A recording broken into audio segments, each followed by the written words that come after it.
गुजारिश ये है कि आज जज साहब की तरफ से इंतहाई जो है वो गलत अल्फाज इस्तेमाल किए गए। हमारे जो वकील हैं पहले उन्होंने मिर्ज़ा आसम बेग के हवाले से जो है अल्फाज इस्तेमाल किए और उन्हें कोर्ट से बाहर निकाल दिया, और फिर इसी तरह से न्याज़ुल्लाह न्याज़ी साहब के साथ भी उन्होंने इसी तरह से अल्फाज जो इस्तेमाल किए, और फिर साथ ये कहा कि 3 बजे ये जो है केस 3 बजे तक एडजर्न किया जाता है और तब उसके बाद फ़ैसला जो है रिज़र्व कर लिया जाएगा। उसके अंदर जो जज साहब वाज़े तौर पर कह रहे थे, जो उनके अल्फाज थे कि अगर आपने आर्गूमेंट्स करने हैं तो ठीक है, अदरवाइज़ फिर बस मैं दुआ ही कर सकता हूँ कि हाई कोर्ट से आपको कोई रिलीफ मिल जाए। यानी कि वो जिस तरह से बात कर रहे थे कि फिर आप जो है वो बिल्कुल तैयार रहें, तो लिहाजा फेयर ट्रायल जो है वो बुनियादी हक़ है। इस केस के अंदर खान साहब के साथ बिल्कुल ज़्यादती हुई है और किसी जगह पे ऊपर उन्हें डिफेंस का मौका नहीं दिया गया। अभी जिस तरह से फ़ैसला रिज़र्व किया गया है, हमें सुना ही रिज़र्व किया जाएगा जो हमें सुना ही नहीं गया, ठीक है। तो एक बंदा गवाह लेके आता है अपने डिफेंस में और वो गवाह पेश करने का मौका नहीं दिया जाता, और फिर उससे पहले आप देख लें कि फ़र्द जुर्म जैसे लगाया गया। फ़र्द जुर्म जब लगाया गया तो उस टाइम भी 9 मई को गिरफ़्तार करके ले गए और पुलिस के अंदर अदालत लगा के पुलिस लाइन के अंदर, तो वहाँ पर फ़र्द जुर्म लगाया गया, जो कि उसका एक प्रोसेस है कानून के मुताबिक कि उस बंदे के सामने या उसके वकील के सामने पढ़ कर सुनाया जाता है, लेकिन वो नहीं सुनाया गया। और उसके साथ साथ आप दूसरी चीज़ें भी देख लें कि फ़ेसबुक ID वो ख़ुद मानते हैं, और आज जो सोशल मीडिया के ऊपर ये बात बहुत ज़्यादा हर तरफ फैली हुई है कि जज साहब किस तरह से बाइस हैं। हर बंदा ये कह रहा है, हर जगह पे ये तज़किरा है कि फ़ेसबुक ID जब वो मान रहे हैं तो, और FIA भी कह रहा है कि फ़ेसबुक ID उनकी थी और उसके ऊपर पोस्टें अब आके डिलीट हुई जब इस हवाले से बात हुई।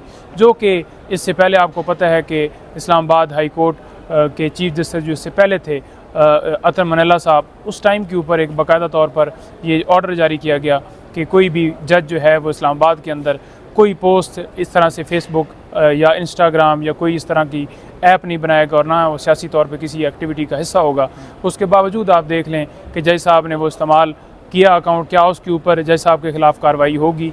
क्या जज साहब के हवाले से जब फेसबुक के ऊपर पोस्टों के हवाले से बात की गई तो उन्होंने जब ये कहा कि अकाउंट जो है वो मेरा है, अकाउंट मेरा है और पोस्टें मेरी नहीं है, तो क्या जज साहब ने FIA को कोई दरख्वास्त दी कि इसके ऊपर तहकीकात की जाए कि किसने वो जो ID है वो ब्लॉक की है, किसने वो ID जो है उसके ऊपर से तस्वीरें डिलीट की हैं?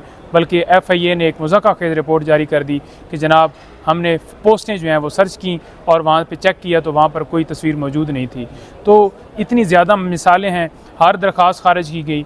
इमरान खान साहब को जो है 342 के जब वो सवालात के जवाबात दे रहे थे, स्टेटमेंट जमा करवा रहे थे, उसके अंदर भी हम मौका मांग रहे थे कि इसके अंदर हमें थोड़ी सी अपॉर्चुनिटी दे दी जाए एक आध दिन की कि वो एविडेंस देख लें कि क्या आई है, क्या उनके ख़िलाफ़ मवाद इस्तेमाल किया गया है, क्या जरा के अंदर क्या चीज़ें हैं और क्या दस्तावेज़ात जो उनके ख़िलाफ़ इस्तेमाल किए गए हैं, ताकि वो पढ़ सकें और सही तरीके से उसका जवाब दे सकें।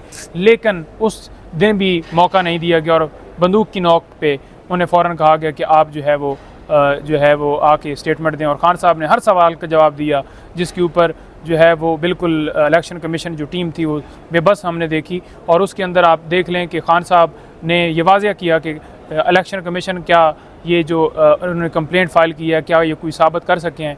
कोई सबूत नहीं लेके आए थे। माँ सरसरी बातें थी, जैसे घर में बैठ के कोई कह दे कि फ़लाने बंदे ने 50 लाख रुपया मेरा लिया और दिए नहीं, और उसका कोई ना सबूत हो ना उसके पास कोई तस्वीर वीडियो। या हाई कोर्ट अभी तक फैसला क्यों नहीं सुना पा रही? कल का सारा दिन गुजर चुका है, अभी 2 बजने वाले हैं और हिमायत दिलावर के साथ साथ आप तो इस्लामाबाद हाई कोर्ट के चीफ जस्टिस ने भी एतमाद का इजहार कर चुके हैं। क्या वो फैसला इसलिए दबा के बैठे हैं?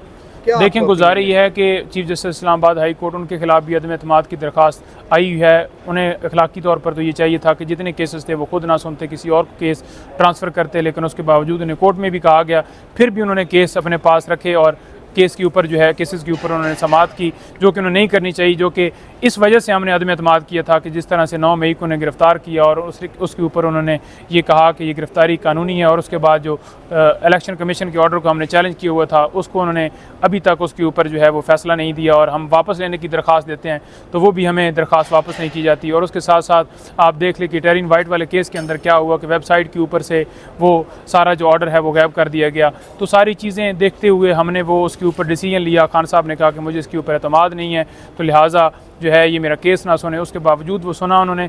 और आज भी देख लें, जुम्मा है, जुम्मे वाले दिन जो है लेट इसलिए किया जा रहा है कि कल छुट्टी है, जो भी फैसला है उसको चैलेंज ना किया जा सके।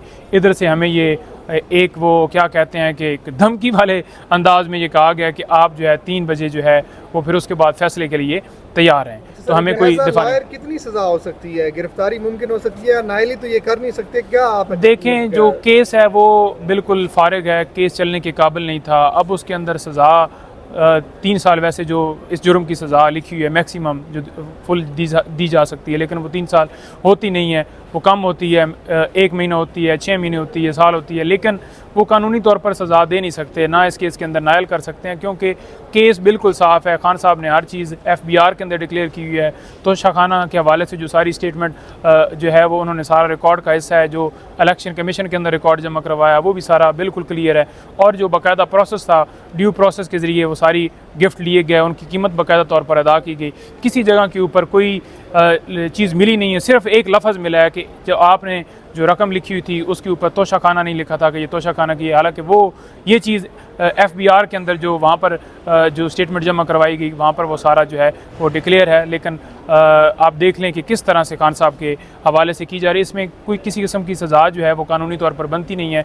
अगर गैर कानूनी तौर पर ये सज़ा देते भी हैं तो इंशाल्लाह वो सस्पेंड हो जाएगी, दूसरे दिन ही होगी जब हाई कोर्ट में वो फिक्स होगी। सुप्रीम कोर्ट ऑफ पाकिस्तान में आज जिस तरह से डिसीजन आया या अफरीदी साहब की कोर्ट से, उसके बावजूद हुमायूं दिलावर की कोर्ट में प्रोसीडिंग्स क्या जारी रखी जा सकती हैं? जिस तरह से देख रहे हैं कि पहले 1:30 बजे और अब 3 बजे का वक्त दोबारा से दिया। देखें सुप्रीम कोर्ट ने जब वहाँ पर जो है समाअत हुई तो इलेक्शन कमीशन के वकील ने भी बड़ा वाज़ेह तौर पर कहा कि जी बिल्कुल जो सेक्शन 5 to 6 सब सेक्शन 8 है CRPC का, उसके तहत बिल्कुल जब हाई कोर्ट में दरख्वास्त पेंडिंग होती है तो नीचे जो है ट्रायल कोर्ट जो है वो डिसीजन नहीं दे सकती। तो उस पर बल्कि वहाँ पर जो है मुअज़्ज़ज़ जज उन्होंने कहा कि ज़बरदस्त, आपने तो बड़ा, मैं इनकरेज करता हूँ कि आपने ये चीज़ जो है एडमिट की। तो वहाँ पर ये सारी कुछ एडमिट करके आते हैं। यहाँ पे कल भी ये कहा गया कि हम दलाइल नहीं देंगे और आके दलाइल शुरू कर दिए इलेक्शन कमीशन के जो वकला हैं। आज भी जज साहब ने वाज़ेह तौर पर कहा कि जब तक ऊपर दरखास्तें डिसाइड नहीं होती तब तक नहीं हो सकता। हम भी यही कह रहे हैं कि जब केस चलने के काबिल ना हो या केस ट्रांसफ़र हो जाए तो वो सारा जो 10-10 घंटे आके बहस करनी या उसके ऊपर आर्गूमेंट्स करने, शहादतें देनी, सारे मामलात करने, तो उसका फ़ायदा नहीं है, क्योंकि वो हमें फेयर ट्रायल, तो हमारे हक़ में हम जो शहादत पेश करना चाह रहे हैं, जो हम गवाहों की लिस्ट देते हैं, वो तो हमें करने नहीं दिया जा रहा। तो फिर वो किस तरह से आगे ट्रायल लेके चल सकते हैं जब बुनियादी जो चीज़ है वो ही हमसे छीन ली गई है। और ये केस का हमने जो दायरा इख्तियार है उसको चैलेंज किया हुआ कि ये केस जो है जुरिस्डिक्शन के अंदर जो है वो ये बनता ही नहीं है। तो लिहाजा सबसे पहले अगर वो चीज़ देखी जाए तो उसके बाद ट्रांसफ़र एप्लीकेशन भी आएगी कि दरख्वास्त किसी और के पास लगेगी। पहले तो देखना होगा कि क्या ये केस यहाँ पर चल भी सकता है या नहीं। तो इसके ऊपर भी डिसीजन है, सारी दरख्वास्तों के ऊपर है। स्टे नहीं मिला था, हमें ना सुबह मिला था कि प्रोसीडिंग जो है वो किसी जगह के ऊपर जो है वो वाज़ेह तौर पर डायरेक्शन दी कि रोक दी जाए। लेकिन कानून के अंदर है कि जो सुप्रीम कोर्ट ने भी कहा कि आप जो है फैसला नहीं दे सकते। आखिरी सवाल है कि अब 3 बजे क्या आप फाइनल आर्गूमेंट्स के लिए करेंगे? फाइनल आर्गूमेंट्स सर 3 बजे के फाइनल आर्गूमेंट्स अभी हम देखते हैं कि उसके ऊपर क्या अमल है। लेकिन हम तो ये कह रहे हैं कि आर्गूमेंट्स की तरफ तब जाएं कि पहले हमारे गवाहों की जो है वो तो शहादत हमें करवाने दी जाए ना, कि जो हम अपने हक़ में कोई फॉर एग्जांपल बैंक का कोई अगर दस्तावेज़ात लाना चाहते हैं, कोई सबूत लाना चाहते हैं, वो तो हमसे कुछ ले लें। कोई हमसे कोई चीज़ रिकॉर्ड के ऊपर जो हम अपने आप को बेगुनाह तो साबित कर सकें, हमें सफाई का मौका नहीं दिया जाना चाहिए। एक मुल्क के जो सबसे बड़े जो पार्टी के सरबराह हैं, क्या उनका इतना भी हक़ नहीं है कि वो अपने हक़ में कोई जो एविडेंस पेश कर सकें? तो ये सूरत हाल चल रही है। Thank you so much. Thank you.